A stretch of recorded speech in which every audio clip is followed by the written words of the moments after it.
रोहित शर्मा और विराट कोहली दो ऐसे नाम जिन्हें आज के टाइम पे किसी भी इंट्रोडक्शन की नीड नहीं है। एक ने अपने टाइमलेस क्लास से इंडियन टीम को स्टेबिलिटी दी और दूसरे ने अपने एग्रेशन और इंटेंसिटी से हर मैच में जान डाल दी। रोहित ने ओपनिंग स्लॉट को इतना सिक्योर किया कि सहवाग के बाद वाली कमी कभी महसूस ही नहीं हुई। और वहीं विराट, उन्होंने फॉरेन पिचेस पर सेंचुरी मार मार के हमें सिखाया कि इंडिया सिर्फ घर में नहीं दुनिया के हर कोने में डोमिनेट कर सकता है। बट रिसेंटली एक ऐसी न्यूज आई जो किसी ने भी एक्सपेक्ट नहीं करी थी। 7 मई को रोहित शर्मा एक इंस्टाग्राम स्टोरी डालते हैं जिसमें वो बताते हैं कि वो टेस्ट क्रिकेट से रिटायर हो रहे हैं। और फिर इस इंसिडेंट के कुछ ही दिनों बाद 12 मई को विराट कोहली एक हार्टफुल पोस्ट के थ्रू अपना ग्रेट रेड बॉल करियर खत्म कर देते हैं। ये दोनों वही प्लेयर हैं जिन्होंने इंडिया के लिए सालों तक फाइट करी, बट अचानक से उन्होंने इतना बड़ा डिसीजन क्यों ले लिया। और सबसे बड़ी बात यहाँ पर ये है कि ये वही विराट रोहित है जो कुछ टाइम पहले बीजीटी के बाद इंडिया आकर रणजी ट्रॉफी खेल रहे थे। तो फिर ऐसे बड़े प्लेयर्स जो रिसेंटली सालों बाद डोमेस्टिक क्रिकेट में थे, वो अचानक से रिटायर कैसे हो गए? क्या ये उनकी मर्जी से था या उनके ऊपर किसी तरह का प्रेशर बनाया जा रहा था? आज के इस वीडियो में हम बात करेंगे विराट और रोहित के सडन रिटायरमेंट के पीछे की सच की।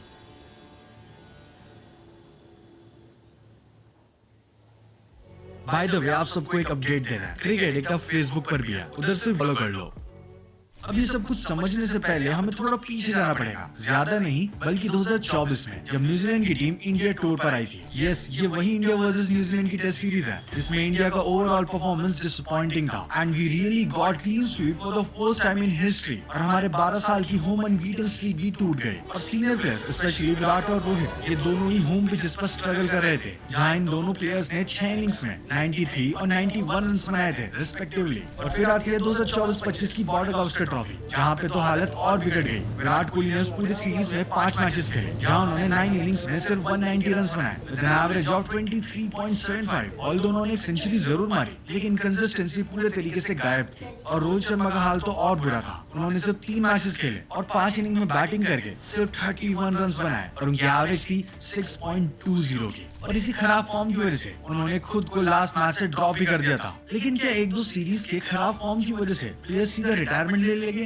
वेल, इसका जवाब तो पता नहीं। बट रोहित ने बीजीटी खत्म होने पे ये जरूर कहा था कि उनका उस मैच से एब्सेंस होना कोई रिटायरमेंट नहीं है। वो 2 बच्चों के फादर हैं, उनको पता है कि क्या सही है टीम के लिए और क्या नहीं, और वो आगे अभी और खेलेंगे। और वहीं दूसरी तरफ जब विराट रणजी ट्रॉफी खेल रहे थे तो उनसे दिल्ली के रणजी कोच ने ये पूछा था, क्या तुम काउंटी क्रिकेट खेलोगे for upcoming test in England? तो विराट ने बोला था दैट वो इंडिया एक ही तरफ से 2 मैचेस खेलेंगे एंड ही आल्सो सेड कि वो 4 से 5 सेंचुरीज मारने का एम कर रहे हैं इंग्लैंड सीरीज में, बिल्कुल वैसे ही जैसे उन्होंने 2018 में मारी थी। अब इस सबसे ये तो पता चल ही गया कि ये दोनों ही इंग्लैंड सीरीज में खेलना चाहते थे और दोनों ही प्लेयर्स परफॉर्म करने के माइंडसेट से रेडी थे। मतलब आगे बातें काफी ज्यादा असम्पशन बेस्ड हो सकती है, तो मैं ये नहीं कह रहा हूँ कि वो सच होगा, बिकॉज ये जो इतना बड़ा डिसीजन उन्होंने लिया है कि उनको खुद का तो नहीं लग रहा बल्कि एक फोर्स्ड डिसीजन लग रहा है। Like for Rohit Sharma I can say कि उनके ऊपर काफी ज्यादा क्रिटिसिज्म हुआ था, so that pressure could be the part for his retirement. But वहीं विराट कोहली जो कि लेट 36 की एज में इतना ज्यादा फिट है, आखिर वो रिटायरमेंट क्यों ले गए? और अब जरा ध्यान देना, 7 मई को 6 बजे के आसपास रिपोर्ट्स आ रही थी कि शुभमन गिल को इंडिया का न्यू कैप्टन देखा जा रहा है अपकमिंग टेस्ट सीरीज में। एंड उसी दिन 7:29 PM पर रोहित ने रिटायरमेंट अनाउंस कर दी थी। मतलब टीम के अंदर ही अंदर कुछ ना कुछ तो चल ही रहा था। 13 मई को फाइनेंशियल एक्सप्रेस रिपोर्ट कर दिया कि गौतम गंभीर and chief selector Ajit Agarkar new faces को टीम में लाना चाहते हैं। वो स्टार कल्चर को खत्म करना चाहते हैं जो कि विराट कोहली के रिटायरमेंट को भी जस्टिफाई करता है। और दोनों अजीत आगरकर ने बोला कि विराट ने खुद अप्रोच करा था रिटायरमेंट के लिए। But after all this stuff I can easily से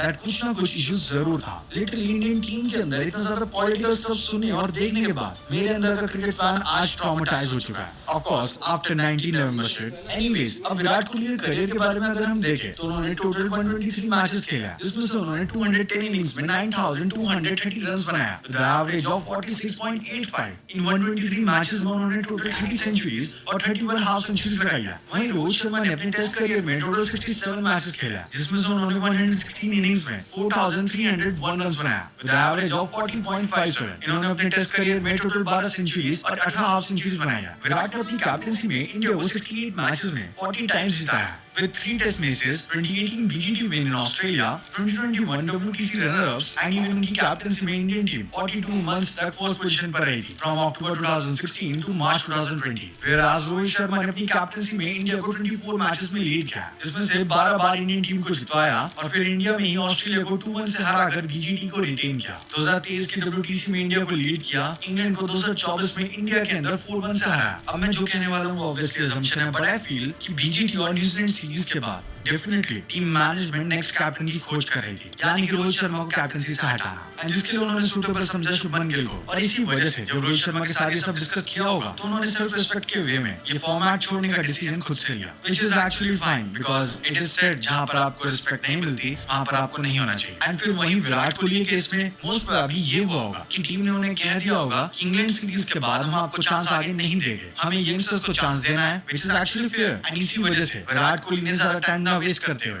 अभी रिटायरमेंट लेने का डिसीजन लिया। अब यहाँ पर बीसीसीआई का पीओवी भी काफी सही है because they want a future ready team. But यहाँ पर एक इशू ये है कि अब जो इंडिया की टीम इंग्लैंड जाएगी उसमें मैक्सिमम प्लेयर्स वहां के पिचेस पर खेले ही नहीं है, एंड सीनियर्स का होना टीम में काफी इंपॉर्टेंट रोल हो सकता था। Although we have seniors, for example Karun Nair जो कि वहां पे काउंटी क्रिकेट खेले हैं, जसप्रीत बुमराह, ऋषभ पंत, रविंद्र जडेजा एंड इवन शुभमन गिल जो कि डब्ल्यूटीसी में वहां पर खेले थे। बट स्टिल एक जो विनिंग फैक्टर या मेंटालिटी की नीड थी शायद इंडियन टीम वो लैक करे। बट हो सकता है ये सारी चीजें गलत प्रूव हो और ये न्यू इंडियन टीम वहां पर हमें विन दिलाए। well, अगर आप चाहते हो कि हम इंडिया वर्सेस इंग्लैंड सीरीज से पहले इंडिया के स्क्वाड के बारे में बात करें then comment down India versus England. I will try my best to make this video as soon as possible. I mean अगर अब मैं ओपिनियन बेस्ड बात करूं so all this is just shocking because we all know Virat Kohli कितना ज्यादा fit है, like 36 की as में इतना ज्यादा fitness level, that's impressive। and जैसे कि उनके कोच ने कहा he wanted to play, he aimed for centuries, it's really shocking। and फिर वहीं रोहित शर्मा जिन्होंने लिटरली बीजीटी के बाद ही अनाउंस कर दिया था कि वो भी आगे और खेलेंगे। इस सबसे इतना क्लियर हो चुका है कि टीम के अंदर कुछ ना कुछ इशू तो चल ही रहा है। But what I feel is कि अब ना ही हम इंडिया के लिए विराट कोहली को वाइट्स नॉसी प्लेयर्स को मुंह तोड़ जवाब देते हुए देख पाएंगे, ना वो आईज फुल ऑफ फायर जो मैच का मोमेंटम अकेले बदल देती थी, और ना ही हम लोग रोहित शर्मा का वो इंटेंट देख पाएंगे जिससे इंडिया को काफी अच्छी स्टार्ट मिलती थी, और ना ही उनकी स्टंप माइक की बातें सुन पाएंगे। ऐसे प्लेयर्स जो हमारी जनरेशन के टेस्ट क्रिकेट के आइकन्स थे उनका ऐसे बिना क्राउड के फेयरवेल, बिना किसी इमोशनल गुड बाय के जाना काफी दिल से बुरा लगता है because the way they have contributed for the nation deserves more appreciation. लेकिन फिर भी thank you Rohit, thank you Virat for your efforts for the team and making our childhood more better. And with all this अब नए era का time आ चुका है। शुभमन गिल को India की लीडरशिप मिली है टेस्ट में, एक नई सोच, एक नई जनरेशन का प्रॉमिस। उम्मीद है वो इंडिया की लेगेसी को आगे और अच्छी तरह से कंटिन्यू कर पाएंगे और नए पेज पर नए रिकॉर्ड्स लिखेंगे। Well, hoping for the best. Good luck Team India for England tour. That's it for this video. अगर बेंच